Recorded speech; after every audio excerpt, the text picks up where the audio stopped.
Hello, hello, hello, everyone. Good morning, good afternoon, good evening. Welcome back. We're going to be reading Chapter 3, the second agreement in the 4 agreements by Don Miguel Ruiz.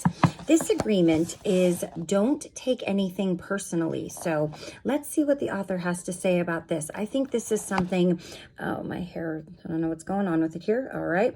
This is something that I think we all do, take things personally. We do all of these things, but I think this one is what stands out to me the most because it's something I'm super aware of more than the first agreement, even though I know that obviously my thoughts and my words are something I need to work on, and I am more aware of it. Taking things personally, if you have a more sensitive nature, this may tend to hit you a little closer to home. So let's go ahead and get started. And this chapter is shorter, so there should be no issues with doing it all in just one video. The next 3 agreements are really born from the first agreement. The second agreement is don't take anything personally. Whatever happens around you, don't take it personally. Using an earlier example, if I see you on the street and I say, "Hey, you are so stupid," without knowing you, it's not about you, it's about me. If you take it personally, then perhaps you believe you are stupid.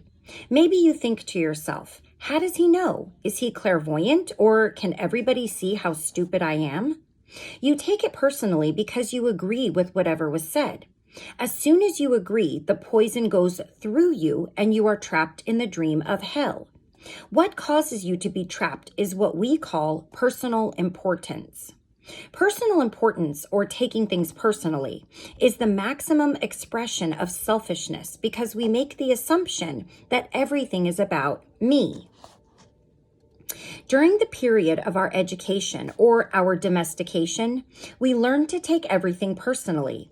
We think we are responsible for everything. Me, always me. Nothing other people do is because of you. It is because of themselves. All people live in their own dream, in their own mind. They are in a completely different world from the one we live in. When we take something personally, we make the assumption that they know what is in our world, and we try to impose our world in their world.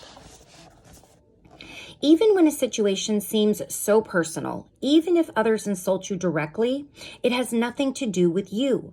What they say, what they do, and the opinions they give are according to the agreements they have in their own minds.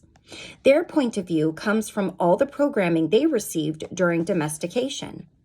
If someone gives you an opinion and says, "Hey, you look fat," don't take it personally, because the truth is that this person is dealing with his or her own feelings, beliefs, and opinions.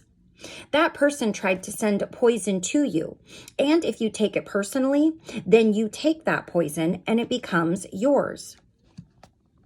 Taking things personally makes you easy prey for these predators, the black magicians. They can hook you easily with one little opinion and feed you whatever poison they want. And because you take it personally, you eat it up. You eat all their emotional garbage, and now it becomes your garbage. But if you do not take it personally, you are immune to the middle of hell. Immunity to poison in the middle of hell is the gift of this agreement. When you take things personally, then you feel offended, and your reaction is to defend your beliefs and create conflicts. You make something big out of something so little because you have the need to be right and make everybody else wrong. You also try hard to be right by giving them your own opinions. In the same way, whatever you feel and do is just a projection of your own personal dream, a reflection of your own agreements. What you say, what you do, and the opinions you have are according to the agreements you have made. And these opinions have nothing to do with me. It is not important to me what you think about me, and I don't take what you think personally. I don't take it personally when you say, "Miguel, you are the best." And I also don't take it personally when you say, "Miguel, you are the worst." I know that when you are happy, you will tell me, "Miguel, you are such an angel." But when you are mad at me, you will say, "Oh, Miguel, you are such a devil. You are so disgusting. How can you say those things?" Either way, it does not affect me because I know what I am. I don't have the need to be accepted. I don't have the need to have someone tell me, Miguel, you are doing so good, or how dare you do that? No, I don't take it personally. Whatever you think, whatever you feel, I know is your problem and not my problem. It is the way you see the world. It is nothing personal because you are dealing with yourself, not with me. Others are going to have their own opinion according to their belief system. So nothing they think about me is really about me, but it is about them. You may even tell me, Miguel, what you're saying is hurting me. But it is not what I am saying that's hurting you. It is that you have wounds that I have touched by what I have said. You are hurting yourself. There is no way that I can take this personally. Not because I don't believe in you or I don't trust you, but because I know that you see the world with different eyes, with your eyes. You create an entire picture or a movie in your mind, and in that picture, you are the director, you are the producer, you are the main character, actor, or actress. Everyone else is a secondary actor or actress. It is your movie. The way you see that movie is according to the agreements you have made with life. Your point of view is something personal to you. It is no one's truth but yours. Then, if you get mad at me, I know you are dealing with yourself. I am the excuse for you to get mad. And you get mad because you are afraid, because you are dealing with fear. If you are not afraid, there is no way you will get mad at me. If you are not afraid, there is no way you will be upset with me. If you are not afraid, there is no way you will be jealous or sad. If you live without fear, if you love, there is no place for any of those emotions. If you don't feel any of those emotions, it is logical that you will feel good. When you feel good, everything around you is good. When everything around you is great, everything makes you happy. You are loving everything that is around you because you are loving yourself. Because you like the way you are, because you are content with you, because you are happy with your life. You are happy with the movie that you are producing, happy with your agreements with life. You are at peace and you are happy. You live in that state of bliss where everything is so wonderful and everything is so beautiful. In that state of bliss, you are making love all the time with everything that you perceive. Whatever people do, feel, think, or say, don't take it personally. If they tell you how wonderful you are, they are not saying that because of you. You know you're wonderful. It is not necessary to believe what other people tell you when they tell you that you are wonderful. Don't take anything personally. Even if someone got a gun and shot you in the head, it has nothing personally to do with you, even at that extreme. Even the opinions you have about yourself are not necessarily true. Therefore, you don't need to take whatever you hear in your own mind personally. The mind has the ability to talk to itself, but it also has the ability to hear information that is available from other realms. Sometimes you hear a voice in your mind and you may wonder where it came from.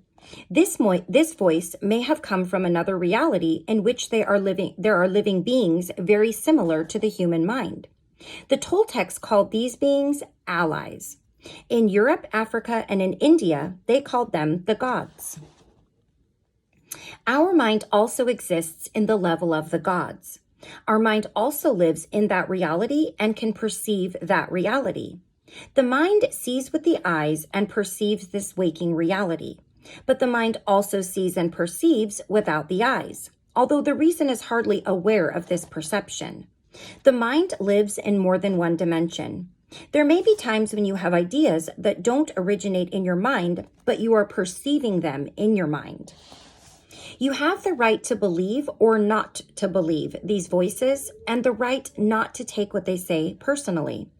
We have a choice whether or not to believe the voices we hear within our own minds, just as we have a choice of what to believe and agree with in the dream of the planet. The mind can also talk and listen to itself. The mind is divided as your body is divided. Just as you can say, I have one hand and I can shake my other hand and feel the other hand. The mind can talk to itself. Part of the mind is speaking and the other part is listening. It is a big problem when 1,000 parts of your mind are all speaking at the same time. This is called a mitote, remember? The metote can be compared to a huge marketplace where thousands of people are talking and bartering at the same time. Each one has different thoughts and feelings. Each one has a different point of view. The programming in the mind, all of those agreements we have made, are not necessarily compatible with each other. Every agreement is like a separate living being. It has its own personality and its own voice. There are conflicting agreements that go against other agreements and on, until it becomes a big war in the mind. The metote is the reason humans hardly know what they want, how they want it, or when they want it. They don't agree with themselves because there are parts of the mind that want one thing and other parts that want exactly the opposite. Some part of the mind has objections to certain thoughts and actions, and another part supports the actions of the opposing thoughts. All these little living beings create inner conflict because they are alive and they each have a voice. Only by making an inventory of our agreements will we uncover all of the conflicts in the mind and eventually make order out of the chaos of the metote. Don't take anything personally, because by taking things personally, you set yourself up to suffer for nothing. Humans are addicted to suffering at different levels and to different degrees, and we support each other in maintaining these addictions. Humans agree to help each other suffer. If you have the need to be abused, you will find it easy to be abused by others. Likewise, if you are with people who need to suffer, something in you makes you abuse them. It is as if they have a note on their back that says, "Please kick me." They are asking for justification for their suffering. Their addiction to suffering is nothing but an agreement that is reinforced every day. Wherever you go, you will find people lying to you, and as your awareness grows, you will notice that you also lie to yourself. Do not expect people to tell you the truth because they also lie to themselves. You have to trust yourself and choose to believe or not to believe what someone says to you. When we really see other people as they are without taking it personally, we can never be hurt by what they say or do. Even if others lie to you, it is okay. They are lying to you because they are afraid. They are afraid you will discover that they are not perfect. It is painful to take that social mask off. If others say one thing but do another, you are lying to yourself if you don't listen to their actions. But if you are truthful with yourself, you will save yourself a lot of emotional pain. Telling yourself the truth about it may hurt, but you don't need to be attached to that pain. Healing is on the way, and it's just a matter of time before things will get better for you. If someone is not treating you with love and respect, it is a gift if they walk away from you. If that person doesn't walk away from you, you will surely endure many years of suffering with him or her. Walking away may hurt for a while, but your heart will eventually heal. Then you can choose what you really want. You will find that you don't need to trust others as much as you need to trust yourself to make the right choices. When you make it a strong habit not to take anything personally, you avoid many upsets in your life. Your anger, jealousy, and envy will disappear, and even your sadness will simply disappear if you don't take things personally. If you can make this second agreement a habit, you will find that nothing can put you back into hell.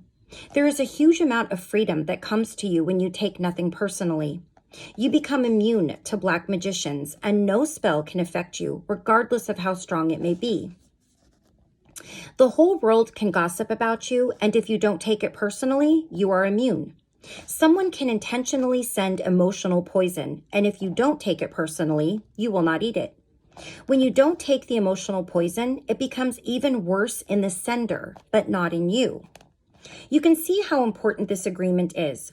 Taking nothing personally helps you to break many habits and routines that can trap you in the dream of hell and cause needless suffering. Just by practicing this second agreement, you will begin to break dozens of teeny tiny agreements that cause you to suffer. And if you practice the first two agreements, you will break 75% of the teeny tiny agreements that keep you trapped in hell. Write this agreement on paper and put it on your refrigerator to remind you all the time. Don't take anything personally. As you make a habit of not taking anything personally, you won't need to place your trust in what others do or say. You will only need to trust yourself to make responsible choices. You are never responsible for the actions of others. You are only responsible for you. When you truly understand this and you refuse to take things personally, you can hardly be hurt by the careless comments or actions of others. If you keep this agreement, you can travel around the world with your heart completely open and no one can hurt you. You can say, I love you without fear of being ridiculed or rejected. You can ask for what you need. You can say yes or you can say no, whatever you choose, without guilt or self-judgment. You can choose to follow your heart always. Then you can be in the middle of hell and still experience inner peace and happiness. You can stay in your state of bliss and hell will not affect you at all. I really like that. I see something that I see a lot on social media is people posting these long, drawn out situations of something going on with their child or something going on with their partner or a frustration at work or just something that happened to them at the grocery store, and they're looking for people to agree with them, right? They're looking for people to justify how they feel, or they're looking for input.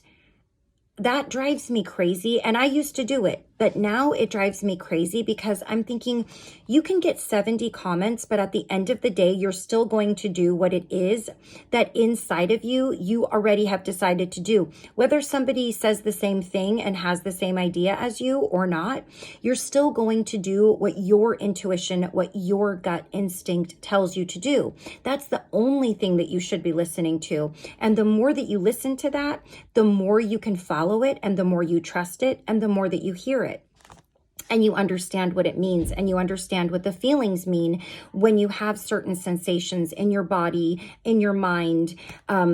It's just, I see way too many people seeking advice from total strangers that are just they're just in the same group, or they're just in the same following. They don't even know each other. They're just asking for advice. And I get it, because sometimes we feel really lost and we feel really alone. But you see what the author is saying is that, especially in the last chapter, that misery loves company. People don't like to know that they may be alone, even though we know that whatever we're going through, there's a million people going through the same thing, and there's people going through things that are way worse than us, and then of course people that are not.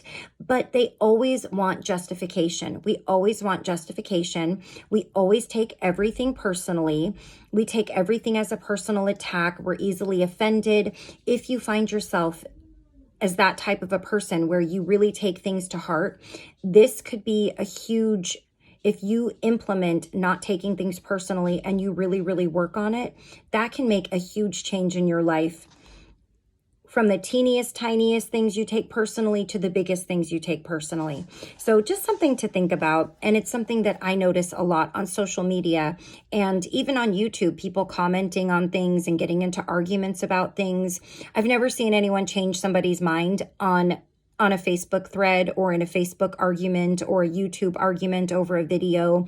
It takes up so much of our emotional time, and it causes so much unneeded and unnecessary aggravation and drama. It's a cesspool. So be mindful of that. If that's something that you struggle with, is getting angry at things that you see online, videos, commenters, content creators, be mindful of that for yourself, that you know that those things are not necessary. Don't do it to yourself. It's not worth it. It never goes anywhere. It never solves anything. So anyways, I'm off the soapbox now. I just wanted to put that little input in there. So in the next video, we're going to read the third agreement, and that is don't make assumptions. I'm going to say this about each one. That's a huge one. Making assumptions, taking things personally, holy moly, we are a society that does that and probably have for eons. So in the next video, join me for the third agreement, not to make any assumptions.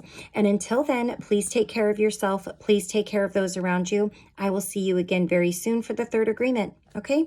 Bye-bye.